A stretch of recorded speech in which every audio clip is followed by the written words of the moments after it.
नमस्कार, मैं कृष्णा अवतार हाजिर हूँ एक बार फिर से आपके अपने चैनल दैनिक न्यूज़ पर एक बड़ी खबर के साथ। बता दें कि कल दिल्ली के मुख्यमंत्री और आम आदमी पार्टी के वरिष्ठ नेता अरविंद केजरीवाल को 15 दिन की न्यायिक हिरासत में भेजने के बाद सियासी खेमे में हड़कंप समझ गया है, जिसके तहत कई सवालों ने सर उठाया है। ऐसे ही कुछ सवालों के साथ मैं आपके साथ हूँ।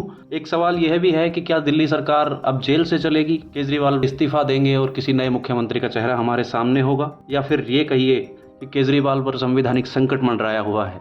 ऐसे ही बहुत से सवाल हैं जिन पर हम चर्चा करेंगे। सबसे पहले समझ लेते हैं अरविंद केजरीवाल की पार्टी का स्टैंड। आपकी बड़े नेता और दिल्ली सरकार रियाती सी लगातार कहती आई है कि गिरफ्तार होने के बाद भी केजरीवाल ही दिल्ली के सीएम बने होंगे। दूसरी तरफ आप सरकार में ही शहरी विकास मंत्री सौरभ भारद्वाज ने भी कहा है कि दिल्ली के मुख्यमंत्री या पार्टी प्रमुख को बदलने की कोई योजना नहीं है। हमने पहले भी कहा है कि अगर केजरीवाल को गिरफ्तार किया गया तो वह जेल से शासन करेंगे और हमारे इस फैसले में कोई बदलाव नहीं होगा। बता दें कि गिरफ्तार होने के बाद अपने पद से इस्तीफा देने जैसा कोई प्राविधान संविधान में स्पष्ट रूप से नहीं दिया गया है। भारतीय संविधान के लोक प्रतिनिधि अधिनियम 1951 में इस बात का कहीं उल्लेख नहीं है कि जेल जाने पर किसी जनप्रतिनिधि, मुख्यमंत्री या मंत्री को इस्तीफा देना पड़ेगा। लोक प्रतिनिधि अधिनियम 1951 की धारा 8(3) के अनुसार यदि किसी व्यक्ति या जनप्रतिनिधि को 2 साल या उससे ज्यादा की सजा होती है तो वह अपने पद के लिए अयोग्य हो जाएगा। वहीं पर सुप्रीम कोर्ट के एक वरिष्ठ अधिवक्ता के मुताबिक संविधान के अनुसार विधायक मंत्री बनते हैं और मुख्यमंत्री मंत्रिमंडल का प्रमुख होता है। अनेक राज्यों में विधायकों और मंत्रियों के जेल जाने के अनेकों मामलों के बावजूद सरकार पर संवैधानिक संकट नहीं आया है। जैसे कि तमिलनाडु की मुख्यमंत्री जयललिता को अदालत के आदेश से सजा हुई, जिसके बाद उन्होंने त्यागपत्र दे दिया था। ऐसे ही झारखंड के मुख्यमंत्री सोरेन ने गिरफ्तार होने से पहले ही मुख्यमंत्री पद से त्यागपत्र दे दिया था।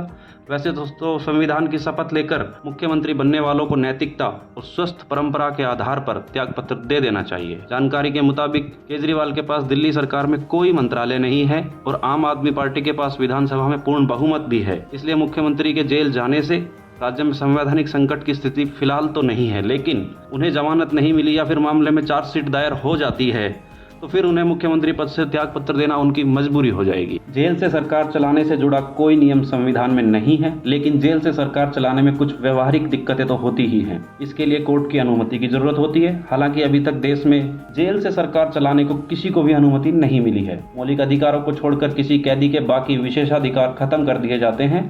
सरकार चलाना मौलिक अधिकार नहीं है। जेल से ऑनलाइन सुनवाई की जा सकती है, परंतु सरकार नहीं चलाई जा सकती। सरकार चलाने के लिए सीधे सुप्रीम कोर्ट से अपील नहीं की जा सकती। इसके लिए आपको पीएमएलए कोर्ट जाना पड़ता है। कैदी वकील के जरिए अपने केस से जुड़े दस्तावेज पर दस्तखत कर सकता है, लेकिन बिना कोर्ट की अनुमति के सरकारी कामकाज की फाइल पर दस्तखत करना अवैध माना जाएगा। वैसे तो जेल विभाग दिल्ली सरकार के अधीन ही है, लेकिन वह अपने ही सीएम को जेल से सरकार चलाने या मीटिंग करने जैसी सुविधाएं उपलब्ध नहीं करा सकता।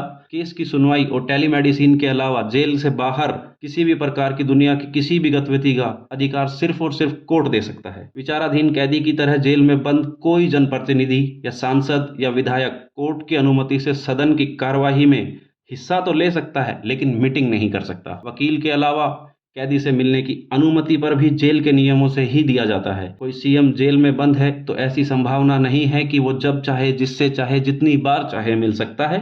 जेलर अपनी इच्छा से कुछ मुलाकातें जरूर बढ़ा सकता है। अब एक बड़ा सवाल, अगर केजरीवाल इस्तीफा नहीं देते हैं तो क्या राष्ट्रपति शासन लागू होगा? ऐसा संविधान में कोई विकल्प है या नहीं है? संविधान के भाग 8 में अनुच्छेद 239 से 241 तक केंद्र शासित प्रदेशों से संबंधित है। साल 1992 में 69वें संशोधन से दिल्ली को 2 नए अनुच्छेद के तहत 239 ए और 239 ए भी जोड़े गए थे। इसके अंदर केंद्र शासित प्रदेश दिल्ली को विशेष दर्जा प्राप्त है।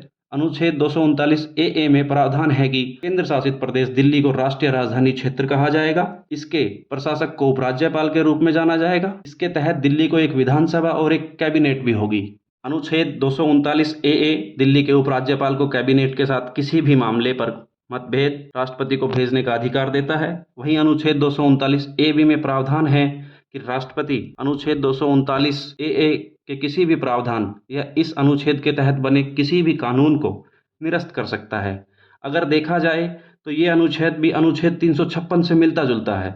बता दें कि अनुच्छेद 356 राष्ट्रपति शासन से संबंधित है। अनुच्छेद 239 ए के तहत दिल्ली के उपराज्यपाल इस मामले को राष्ट्रपति के पास ले जा सकते हैं और केंद्र सरकार दिल्ली में संवैधानिक संकट की आशंका को तर्क देकर आर्टिकल 239 ए बी के तहत दिल्ली में राष्ट्रपति शासन लगाए जाने की मांग भी कर सकती है। सुप्रीम कोर्ट के एक अधिवक्ता के अनुसार ऐसे ही पहले भी जून 2023 में तमिलनाडु सरकार में मंत्री सेंथिल बालाजी को ईडी ने गिरफ्तार कर लिया था। त्यागपत्र नहीं देने पर हाई कोर्ट ने सख्त टिप्पणी की थी। दिल्ली में भी सत्येंद्र जैन ने जेल जाने के बावजूद काफी दिन तक मंत्री पद से त्यागपत्र नहीं दिया था। अनुच्छेद 239 AA और 239 AB के तहत दिल्ली में उपराज्यपाल को विशेष शक्तियां प्राप्त है। जनता द्वारा निर्वाचित सरकार और उपराज्यपाल के अधिकारों के बारे में सुप्रीम कोर्ट के फैसले के बावजूद स्पष्टता नहीं है। मुख्यमंत्री के जेल जाने के बाद पैदा हुए संकट के बारे में उपराज्यपाल राष्ट्रपति और केंद्रीय गृह मंत्रालय को अपनी रिपोर्ट भेज सकता है। इसी के साथ एक बड़ा सवाल और जन्म लेता है कि क्या केजरीवाल इस्तीफा नहीं देंगे तो दिल्ली विधानसभा भंग हो जाएगी। बता दें कि संविधान के अनुसार मंत्रिमंडल की सिफारिश पर ही राज्यपाल विधानसभा की स्थिति और संकट को देखकर सरकार को बर्खास्तगी और राष्ट्रपति शासन की सिफारिश कर सकता है। एक देश एक चुनाव की बात हो रही है, इस लिहाज से विधानसभा चुनावों को भी अन्य राज्यों के साथ दिल्ली विधानसभा का कार्यकाल खत्म होने से पहले आयोजित किया जा सकता है, लेकिन मुख्यमंत्री के जेल जाने की वजह से विधानसभा को भंग करना संविधान सम्मत नहीं होगा। एक और बड़ा सवाल, अगर वर्तमान स्थिति को देखते हुए केजरीवाल को इस्तीफा देना भी पड़े तो दिल्ली का अगला सीएम कौन होगा। अरविंद केजरीवाल के गिरफ्तार होने से पहले ही आम आदमी पार्टी के 3 बड़े नेता भी जेल में हैं। दिल्ली सरकार में डिप्टी सीएम रहे मनीष सिसोदिया, पूर्व मंत्री सत्येंद्र जैन और आपके राज्यसभा सांसद संजय सिंह भी जेल में हैं। दिल्ली सरकार का कार्यकाल फरवरी 2025 तक है। ऐसे में अगर अरविंद केजरीवाल को इस्तीफा देना पड़ा तो सरकार चलाने के लिए मुख्यमंत्री पद पर किसी को तो काबिज होना ही पड़ेगा। मीडिया रिपोर्ट्स के मुताबिक केजरीवाल के इस्तीफे की स्थिति में दिल्ली सरकार में मंत्री आतिशी मारलेना और गोपाल राय में से कोई एक दिल्ली का मुख्यमंत्री बनाया जा सकता है। मनीष सिसोदिया और संजय सिंह के बाद गोपाल राय और आतिशी ही केजरीवाल के सबसे भरोसेमंद साथी माने जाते हैं। गोपाल राय आम आदमी पार्टी के संस्थापकों में से एक हैं और अन्ना हजारे के आंदोलन के वक्त से वे केजरीवाल के साथ हैं। अरविंद केजरीवाल के नेतृत्व में बनी तीनों सरकारों में गोपाल राय मंत्री भी रहे हैं। फिलहाल वे दिल्ली में आम आदमी पार्टी की कमान संभाल रहे हैं। गोपाल राय को लो प्रोफाइल नेताओं में गिना जाता है। वहीं दिल्ली सरकार में शिक्षा और वित्त मंत्रालय संभाल रही आतिशी भी केजरीवाल के करीबियों में गिनी जाती है। वे आम आदमी पार्टी के महिला नेतृत्व का चेहरा भी हैं और दिल्ली में केजरीवाल के एजुकेशन मॉडल के पीछे उनका एक अहम रोल माना जाता है। आतिशी ने साल 2019 में पूर्वी दिल्ली से लोकसभा का चुनाव लड़ा था लेकिन हार गई। साल 2020 में आतिशी पहली बार विधायक बनी थी। मनीष सिसोदिया के कैबिनेट से इस्तीफा देने के बाद वो मंत्री बनी है। ये भी कयास लगाए जा रहे हैं कि केजरीवाल की पत्नी सुनीता सीएम पद के दावेदार हो सकती है, लेकिन अभी तक ये बस अटकलें हैं। आम आदमी पार्टी की तरफ से सीएम पद के लिए कोई नई योजना सामने नहीं आई है, ना ही कोई नया चेहरा आधिकारिक रूप से सामने आया है। ये थी अब तक की मुख्य खबर। अगली वीडियो में मिलते हैं। नमस्कार, धन्यवाद।